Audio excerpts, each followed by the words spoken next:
Well, we're talking to all the MLCs over the next few weeks and just finding out how things are going. Kerry Sharpe is with us today. Kerry, lots of things going on with you, but we're recording this in January, so we're going to keep it sort of just generalise, really, so things don't move out of date. It's 10 months, right, since you've been in? That's right, yeah. Take us through it and your expectations and how it started, and give us the whole thing. Well, I didn't really know what to expect. I mean, I didn't know whether I would get in to start off with, and as you know, I got in by the skin of my teeth by one vote. You're on the shorter term, aren't you? That's right, 2 years, yes. Good or bad idea, that, do you think? I mean, would you obviously like to full term? I'm guessing, but yeah, 2 years. Well, I was quite happy with 2 years because, to be honest, I didn't know what I was letting myself in for completely. And the first 6 months, it was a real baptism by fire, because although Tynwald administration has been fantastic and they did a number of introductory courses for us because there were 5 new members, nothing really prepares you for Tynwald, and I've had a lot of experiences in my life, through working in TV and working in difficult situations, but nothing really prepares you for Tynwald because, it's unique. And how do you find that then now, looking back over the 10 months? Is it something you have enjoyed, would look forward to doing again every day, or what? I mean, how do you describe it with all your other career you had? Well, the first 6 months, I would say, were stressful because it's all new. And also for someone like me, I'm used to writing, I'm used to being behind the camera, I'm not used to expressing my opinions verbally. So that was something, speaking in Tynwald, for example, that's something which you have to learn. But since the summer break, coming back and really focusing on what I am interested and passionate about and what I can bring added value to, I've really started to enjoy it, and I can honestly say that I am enjoying every day. There's always this perception about the MLCs, we might as well deal with that straight away, about what value they bring to the government, to the people, and the cost involved and your expenses and all that. Which you said you're a t-shirt and a jeans sort of girl, I think, in the Isle of Man newspapers thing. Seriously though, but do you think there is a proper need for this position? I do, actually, and I've said before, because of my experience working in media, that you can't just be a journalist, you need an editor. So you always need that slightly outside revising chambers perspective. Yeah. So yes, MHK has got a really important job to do, and they're involved in the day-to-day communications, with their constituents. But it's also important to just have a body which is one step back, who can kind of look at things from a different perspective. So what does that mean? You sit there going through line by line of all the legislation. Is that how you? Well, yeah, we do when it comes to legislation. Yes, we do scrutinise. Because there's well-known stories that certain people may not go through every line by line. Well, I'm sure that perhaps in the past that was the case. And I think that perhaps in the past, when Legislative Council was, for want of a better phrase, a kind of retirement home for MHKs, that may have been the case. MHKs might have been slowing down a bit by the time they got to Legislative Council. But, I can only speak from my experience, and that is I am surrounded by a bunch of people who really want to get on with doing the job and want to help make a difference. And being a woman, does that make a difference? I have to ask that because obviously the influx was all women. Yeah, and it was. And various people have said, the atmosphere in this building is different already, and that was within the first couple of days.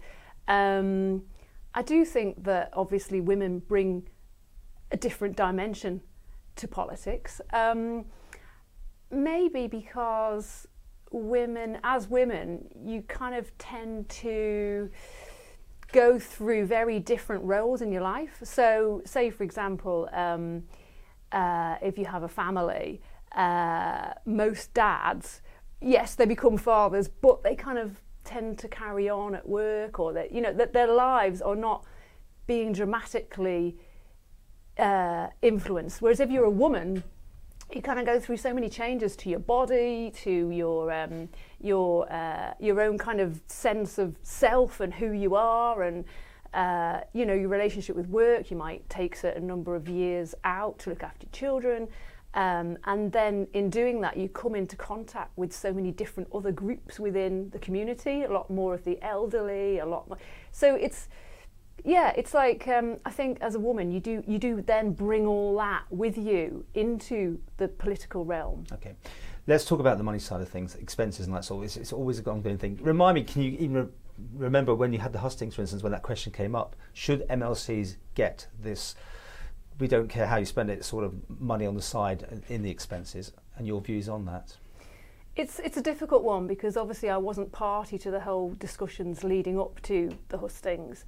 My general feeling is that whilst money is not the most important thing to me, and it never has been in terms of a job or a role, I've always been more interested in taking on jobs and roles for, you know, something that's interesting and rewarding.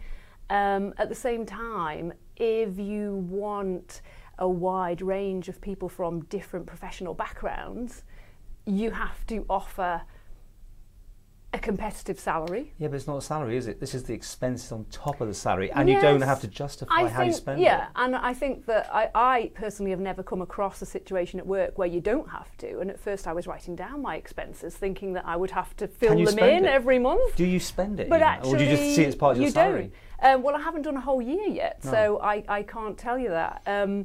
But I think the whole expenses and salary issue obviously needs tackling, and this is something that members are aware of and are discussing at the moment. And do you want to keep it up? I mean, would you rather just have it in your salary and have a different salary structure to the MHKs?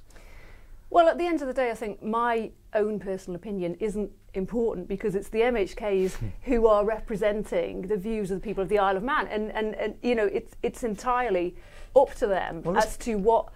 Yeah, okay, but let's take Kerry Sharpe out of being an MLC, and if you were the journalist looking in, you'd be asking that question, wouldn't you? I know, but you're not interviewing me as a journalist, Paul, you're interviewing me as an MLC. But you know how people see this. So I'm going to ask everyone the same sort of thing on this. So as it stands, you're happy to keep the expenses as it is? Is that what you're trying to say? No, I'm not saying that at all. What are you saying? You're saying something for them to do and you have no opinion? At the end of the day, it is up to the elected representatives to decide what they want to do about that. So you have no opinion on it? Yeah. It really, I will be happy with that. Let's talk about how you're getting on. Tell us about which departments you're in. It's children and health and social care, isn't it? And yeah, I'm a member of the Department of Health and Social Care with special responsibility for children and families. How's that going? I'm really enjoying it. So before I began this role, I was writing my book, which I still have to finish, but I was writing my book about the history of looked after children, and so I've looked at how we've got to be where we are today. So, you know, for me, it's something of personal interest as well. Okay, that book is an ongoing work because of things are in flux, should we say? Is that right? What else are you involved in government? I've recently joined the committee which was put forward by Tim Baker. I've joined him and Rob Callister to look at housing for vulnerable young people with special attention on children who are leaving care, or young adults who are leaving care, and young adults with autism. All right. Do you think it's a role for MLCs to actually come up with legislation? Do you think that's part of your remit, or do you see it, back to what we're talking about, just scrutinising? Yes, definitely scrutinising, of course. But I think we can play a useful role in that within the role you come across members of different departments. And for example, I can think of one recently where I came across a situation with one department. The department had a certain understanding of a certain issue and things weren't quite working. And it was suggested to me by Anne Corlett that I talk to another department, and I realised, if you put these two people together and you introduce this third person, they can actually sort this problem out. And it's when you have that sort of outside perspective that sometimes you can see the obvious. Sure. When people who are involved with the day-to-day detail can't see that necessarily. Just give me yes or no, can you? Would you see yourself doing legislation, proposing legislation, or any MLC? Do you think that's their position to do that still? You mean in terms to of come up with proposing? Their own? Yeah, exactly. Come up with their. I mean, why not? Okay. Well, to finish with, we're trying to keep it around 10 minutes-ish.